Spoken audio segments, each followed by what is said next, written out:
You are listening to an Elia Sword podcast. Episode 3, Burning Bridges. Written, illustrated and produced by Elia Sword. Kinetic sculptures had always fascinated X. Their secret was nothing more than the use of magnets, but they had always felt futuristic to her. Even after being turned into a cyborg and being aboard a space station turned city taken over by extraterrestrial life forms, it was still the most interesting thing here. The talking of Edolas's council was muffled, while she focused all her attention on the swinging sticks that she had in front of her as she sat perched on the edge of the long table. It was the only thing keeping her at this meeting that Galactica, Edolas's founder, had forced her to attend. She watched X from the other end of the table. Galactica could easily be mistaken for a human, if it wasn't for her natural light blue hair and supposed high intelligence. Are those arrangements agreeable to you, X? Are you even paying attention? X slowly looked at the person who had spoken to her, who shied away under the gaze of her large metal eye. Before her sat an array of different creatures, all dressed to look the part of authority. It was almost amusing. Although she would be lying if she said she didn't feel out of place with her scrap metal limbs, torn clothes, and unique two-coloured lab coat. She wasn't from their universe, and it showed. No, I've already told you. My bots will not be allowed to leave Earth. There was a chorus of irritated groans, and the council members all showed their exhaustion. Galactica glared at her. Out of everyone, she looked the most sleep-deprived. Her bloodshot eyes, dark circles, and lack of attention showed the state she was in. X, please. We are trying to work with you. You said yourself that while Edolas was being built, you had to stop multiple programs designed by the bots, where their goal was to come up to the space station. Wouldn't it be easier to give them the choice to live here? She said. I don't know how many times I have to explain this. The bots are programmed with a severe phobia of humans. They think that anything that even looks human will hurt them. They don't obey the four safe laws of robotics, and so their reaction to confronting your citizens is unpredictable. Even if they were to react well, given their size, they are still dangerous. Keeping them in their own world is safer for everyone. Are you really that desperate to add my bots to your little collection? The council members all gasped and turned to whisper their disapproval while glaring at her. A sudden shout made everyone fall silent. Do not disgrace Edolas's name! Galactica had shot to her feet, her green eyes pierced into X's own. Delayed reaction much? X teased. This space station is not a collection. It's a paradise where everyone is welcome and treated equally. Really? Just the other day you told me that Edolas is overrun with crime. Smugglers, traffickers, dealers, murderers, the list goes on. If that sounds like a paradise, then you live in a delusion. Didn't the Quartz Star have a problem with discrimination against mechanical life forms? What did you tell me you did about that again? Said X. Galactica was trying to keep a straight face, but X could see her eyes had glazed over with tears. She had begun to shake, and she clenched her fists. She turned to the council as she took a deep breath. This meeting is suspended. I want everyone out. I need to talk to X. Alone. Everyone began filing out of the room. Some looked relieved that the talks were finally over, while others looked irritated. Once the large doors closed, Galactica turned to X, furious. You're showing symptoms of exhaustion. What did I say about getting more rest? Said X. What in the constellations was that? Galactica bellowed, ignoring her comment. We are trying to help you. Letting your bots discover this place, let alone live here, could do wonders for developing their AI. There's no telling what they could do. You could gather more data about how they behave, produce even more advanced models. The possibilities are endless. At the same time, it would create more space in your cities and prevent overpopulation. You could build even more of them. Isn't that what you want?" The words made something snap. X rounded on her and grabbed a fistful of Galactica's clothing, pulling her in close.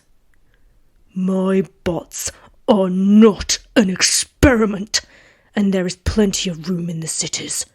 The bots will expand them when they need to. Say something like that again, and I swear those will be your last words," X growled. She let her go, returning to the abandoned ornament and perching herself on the edge of the table again. "I never asked for your help in the first place anyway. You were the one who teleported down into my lab, kidnapped me and forced me into this discussion. It's clear to me that you are doing this purely to benefit yourself. I see no reason why I should be accommodating," she said calmly, as she poked at the swinging sticks, making them move faster. "Admit it, you're in well over your head. You failed to captain the Quartz Star, and despite being the one to rebuild this space station, it's still the same now. No one respects you, so you're trying to do something that'll be seen as a monumental moment in Edolas' development to gain everyone's validation.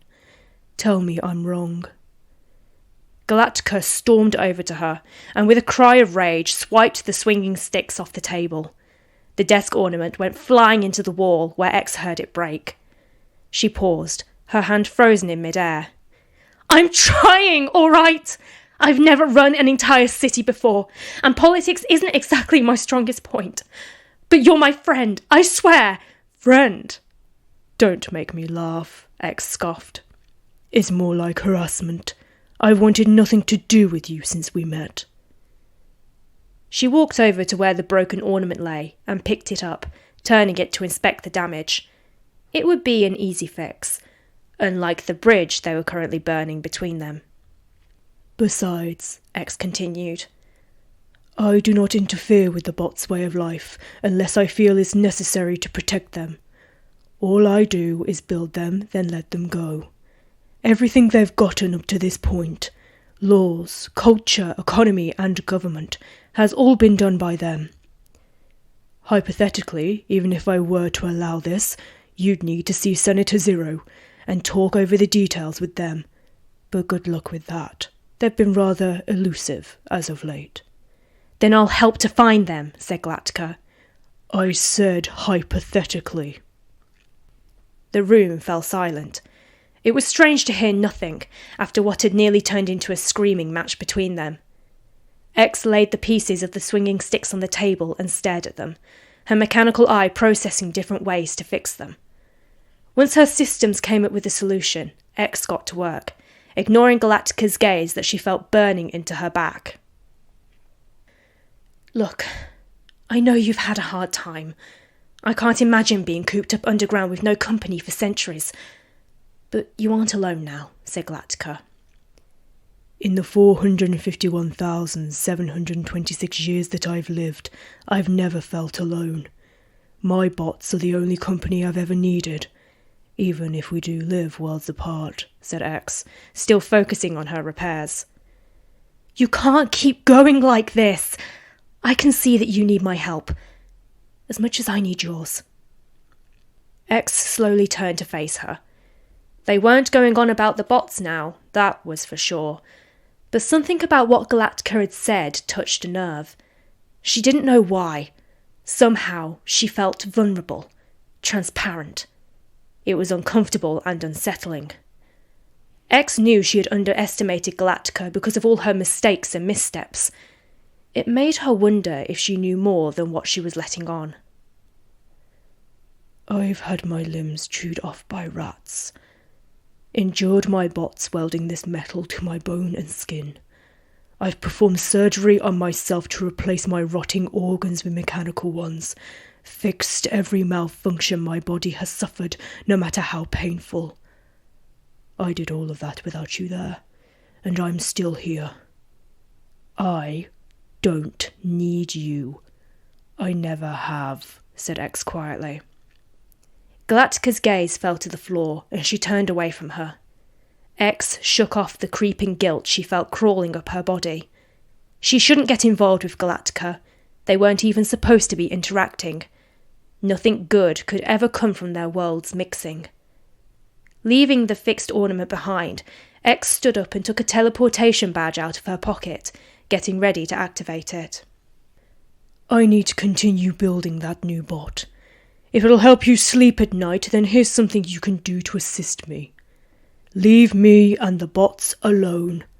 I, nor Senator Zero, will ever allow you to use them as test subjects in your little social experiment that is Edolas. I can absolutely assure you of that. Galactica didn't reply.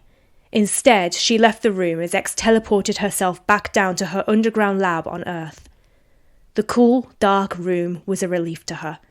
The silence was heavenly. She couldn't help but dust down her metal arms, trying to brush off her feeling of uneasiness, as if it was nothing more than an irritating bug. X took a calming breath before making herself a drink and taking a moment to look over the blueprints. She glanced at the 1,000 surveillance screens lining one of the walls.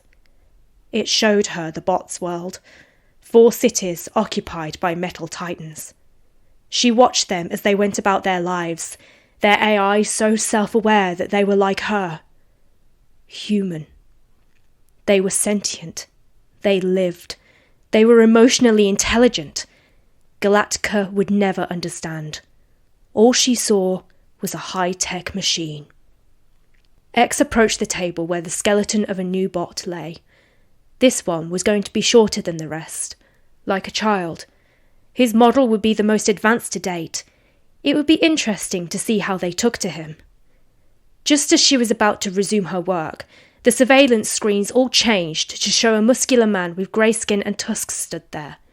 He seemed to be distressed, but tried to hide it as his eyes darted around, looking for her. "X, are you there? Please answer me." "Do you people lack the ability to leave me be?" X snapped, as she threw down her tools and approached the screens. "It's Galactica, she..." "What of her? Did she come running to you after our little conflict, Draxton? I can't say that I'm surprised." Draxton looked taken aback for a moment before his face fell. Something about his expression made X's stomach suddenly drop.